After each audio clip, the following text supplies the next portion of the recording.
Bem, aqui no estúdio, neste momento, eu vou dividir a bancada com a doutora Eliana Mazzucato. Doutora, seja bem-vinda.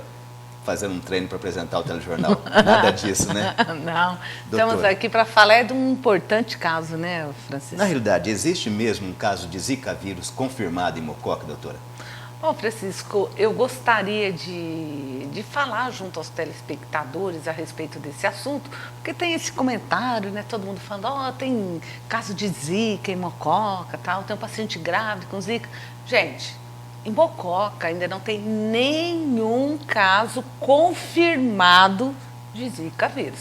A gente até acredita que deva ter, mas confirmado não tem. E qual a razão, então, desses boatos e comentários, inclusive circulando pelas redes sociais, doutora? É verdade.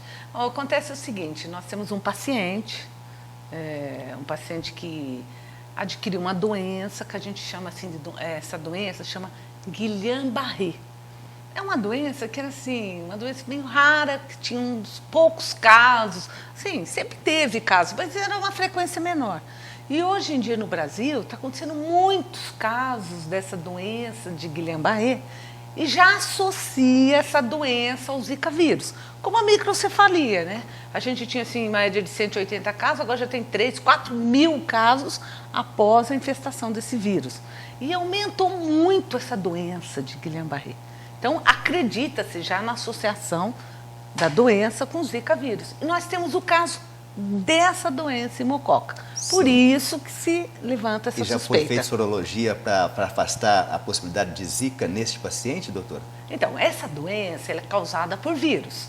Não só o vírus da Zika, mas pode ser da dengue, HIV, citomegalovírus, vários outros vírus, né?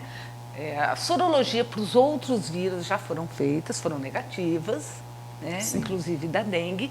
Nós estamos aguardando a sorologia que já foi encaminhada para o Instituto Adolfo Lutz de São Paulo para essa semana. Então, assim, de confirmado a gente não tem.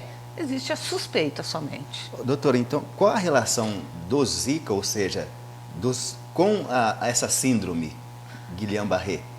Então, primeiro eu vou falar assim para vocês o que é isso, né? Esse Guillain-Barré é uma doença, gente, que a pessoa começa assim com fraqueza muscular, né, perdendo a força das pernas, dos braços. É uma doença que evolui de tal maneira que a pessoa entra até em fraqueza respiratória, não conseguindo mais respirar direito, né?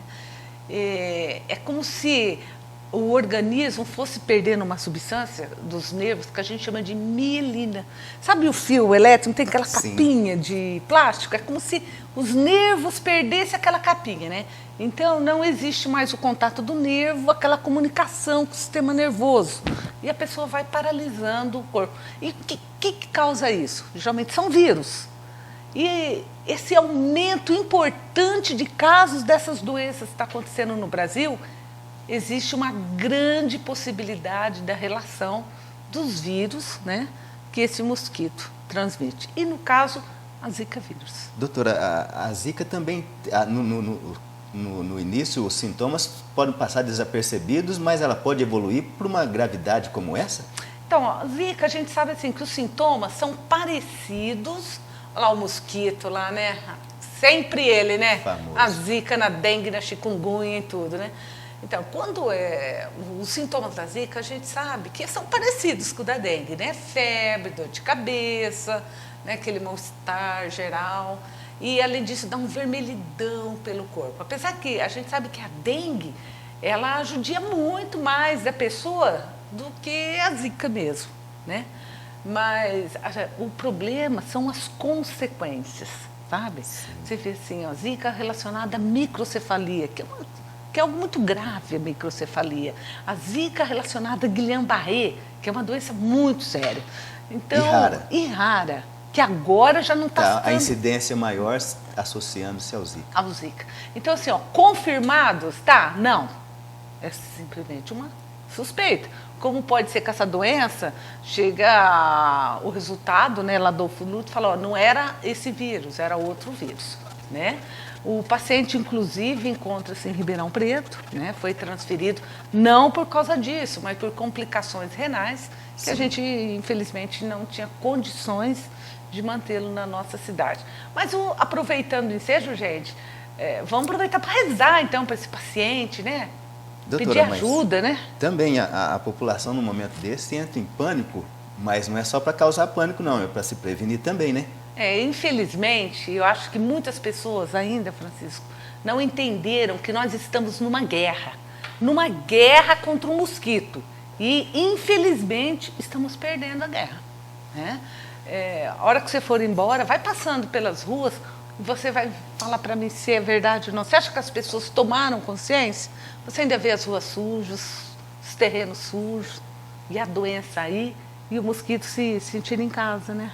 Perfeito. Doutora, mas eu acabei interrompendo o seu apelo para que a população fizesse uma corrente de oração. Por favor, repita.